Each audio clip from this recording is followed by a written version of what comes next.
All right, hey, it's Kyle for Buck and Kyle's sort of okay show about horses. We did an episode after Carolina recapping everything and doing some previews for this weekend at the Fork, and we had some technical difficulty and all of it got erased and rubbed. So I have to do this alone. Well, actually I'm not alone. I've got a stand-in for Buck here, my daughter's teddy bear. I think actually it's an improvement over having Buck in on the episode, but we really wanted to get a wrap-up of Carolina because we really thought it was worth doing. Unfortunately, we won't have our Fork preview because the editing and everything was a little too difficult to do. So this is my attempt at taking up the slack here while Buck is off competing at the Fork. So here we are at beautiful Studio 5 ring overlooking my backyard, and the first thing we want to cover is the event in Carolina was an absolute huge success. The people that watched it loved it. The people that participated and rode there loved it. The spectators, the people helping at the show were top notch. It was incredible getting ready for dressage and knowing exactly what ring you were with, because they had the ring stewards with numbers on them, so you knew where you were going. There was no confusion at all. It was a really seamless event. Everybody felt the same way that I talked to, and at the end of it, a lot of us got texts and asks whether there were things that we saw that we wanted to improve for next year. And an organizer to be that involved in trying to develop their great event to even a better event, you just know it's going to continue to grow. The footing was, I thought, fantastic. It didn't handle maybe as much traffic as you would like. It's a little bit sandy, and so over time they're going to have to keep up on putting down footing to improve the takeoff and landing on the fences. But they did a fantastic job with it. They kept moving the jumps in the warm-up, so we never got bogged down in there, and that was huge.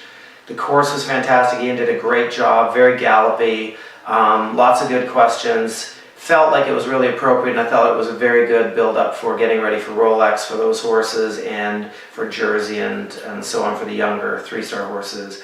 The show jumping course was absolutely top-notch. It was really well laid out.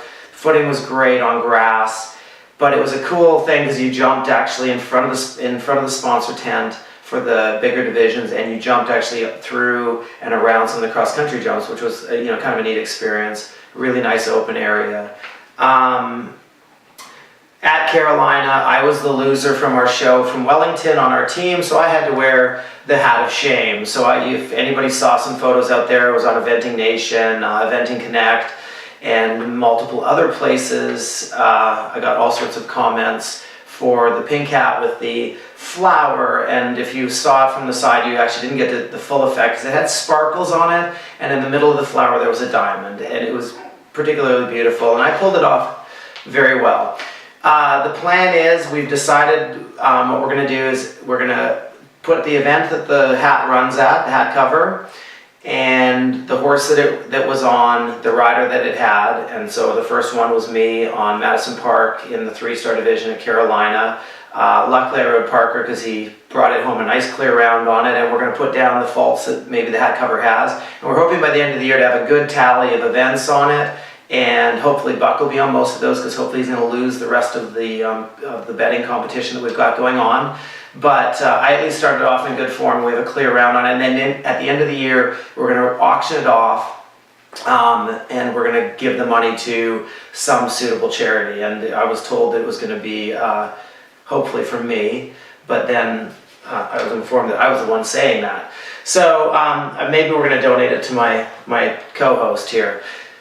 That'll be pretty cool because it'll have everything on there, our signatures, which aren't worth anything, but it'll have the horses' names and the events. It'll be a little history on there, and we're going to try and do that every year as the show progresses and hopefully becomes immensely popular, which I'm not sure it will if we continue doing it, but that's the hope. Buck lost the next bet we had at Red Hills, and then he continued to his losing streak at Carolina to me, so now Buck has to actually wear the hat at the next two events, I believe. This weekend we gave him a pass because it's at the Fork. He wears his grandmother's colors because it's her birthday this weekend, and so in honor of her he wears her colors.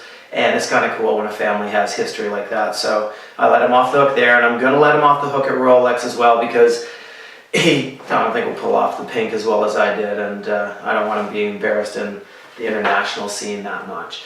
That's the kind of nice person I am. So then also I want to go through the winners. We did all of this. Like I said, it was much better because Buck and I had conversations about the riders and everything, but as it is, it's going to be very one-sided because my co-host will not speak.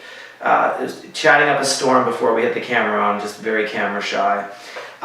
So wanted to shout out to Arthur and Allison Springer. They won the 3-star in great fashion. She was one of my picks on the team and just looks like it's the best the horse has ever been going, and I really expect at Rolex we're going to see a potential run for an American winning against the Europeans, and so I'm really pulling for that even though I'm Canadian. I just like to see that America gets the dues it deserves, and people stop thinking that the Europeans are unbeatable, because they're not. And I'd say she's got a real good shot at that. So Maya Black was second on Doesn't Play Fair and did an incredible performance. The horse, I've seen it before, but I think it looks like it absolutely is better than ever. And it as well could do a real push at Rolex. It's in the lead this weekend presently at the Fork. She jumped clear in show jumping here. At Carolina, she had 2 rails. So at Rolex, hopefully she pulls that all together. And, again, a young American could be stepping into the limelight there. Then we had Lynn Szymanski in third on Donner. Unbelievable performance. That horse looks again like he's really getting confirmed on the flat. And that's all that he needed to be the contender at the top level, and he's always been sort of knocking at the door, and Lynn is an incredible rider, really positive person, and I think that it'll be really cool to see her gain the successes that she's got coming to her. Got a great string of young horses that really seem to be impressive. Philip Dutton was fourth on Indian Mill.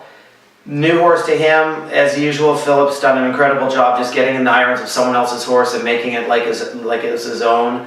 I don't think it's the easiest horse to ride, watching it jump, but Philip pulled a great show jumping round off, had a clear round in show jumping. I think that was really big for that horse. The dressage on it's great, and his cross country it's got a great record. It looks a little challenging because it doesn't always jump the fences the same every time, but Philip just handles that beautifully.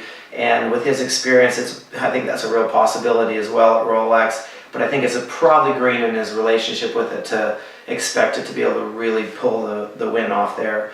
Lainey Ashker on Anthony Patch, huge favorite for us.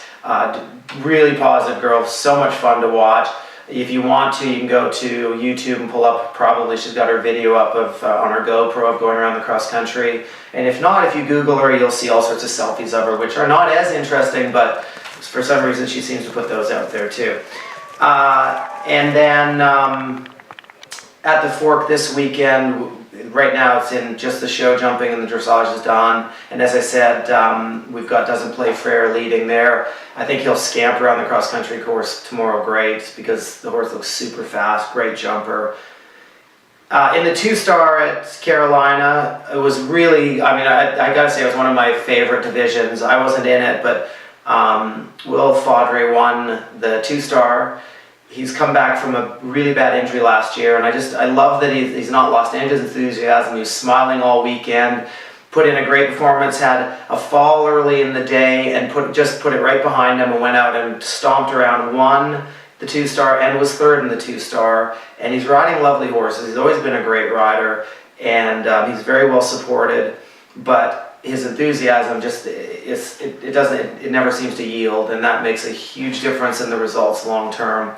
I watched him in the 3-star on one of his horses as well, big gray horse, and he rode it beautifully, and it looks like it's going to be a really cool horse for the future for America as well. In second in the 2-star, we had Liz Halliday on By Night. She dropped him down a level to, I think, just stabilize his confidence. A lot of professionals will do that because there's no point in pounding away at the same level all the time. Sometimes you might need to work the dressage a little bit harder.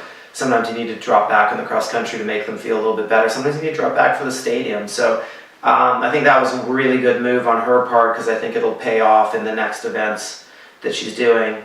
And then in the 1-star, we had a really impressive performance by a young rider, Katie Lichten. got a 39 and I think she was second after dressage, but she won the division. And anytime a rider can pull into the 30s is a really impressive go. And to have a young rider come in at the 1-star level and do that, I think it was just very, very noteworthy to bring up. And it'll be interesting to watch and see how that horse develops over the years. She bought that horse from Marilyn Little. It's got the RF at the front of it, which the FEI will charge her now $1,000 to keep, because they're good like that. They're just doing it for the sport. They're not doing it for their own pocketbook. And we really appreciate what they do for us, and I think that them charging us money to, name a horse something is just really fair, really. So that was our recap of Carolina, as poorly as I did it on my own. Although I think this is probably the most intelligent Buck has ever sounded on video, and he's actually you probably can hear him as well as usual as well. You might want to pull up a video of Buck riding through the water at Carolina, because he had a little tip up. I think we're going to be showing it here right now. So he does a tip up as he's coming over the chicaner, and yeah, it takes him a little bit to recover that, but man, I can't believe he recovered. You look at those feet in the stirrups, you swear he's glued in them.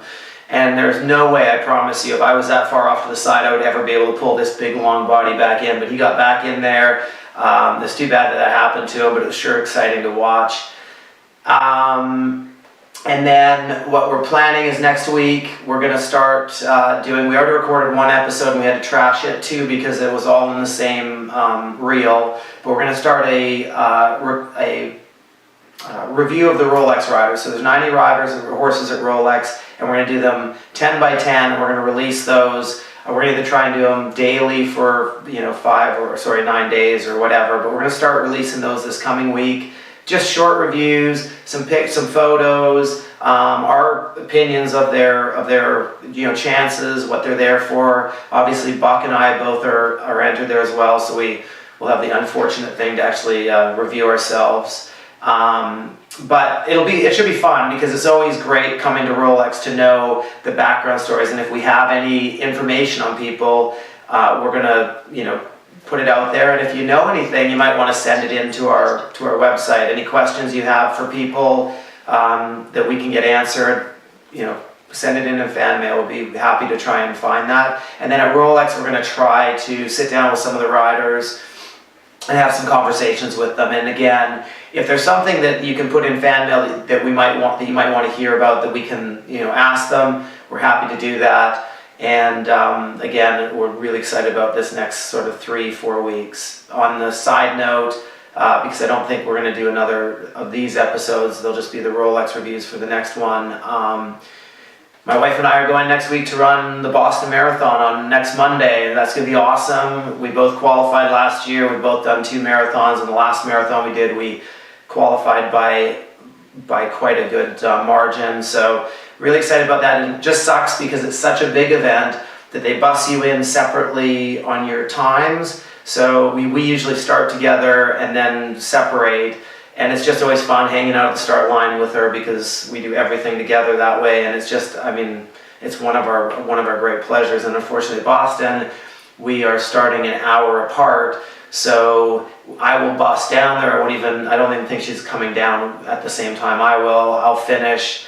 She'll come in after, and it's just kind of, that's, for us, the whole point of it is to do something together and be able to have that fun. But really excited about that, and Boston strong. It's going to be awesome. Anyways, thanks for watching. I hope you aren't too disappointed with my co-host, but I'll give him a talking to after this. All right, well, tune in for our next show, and thanks for all the fan mail and stuff. We're really excited to have you guys actually liking this. Thanks, guys.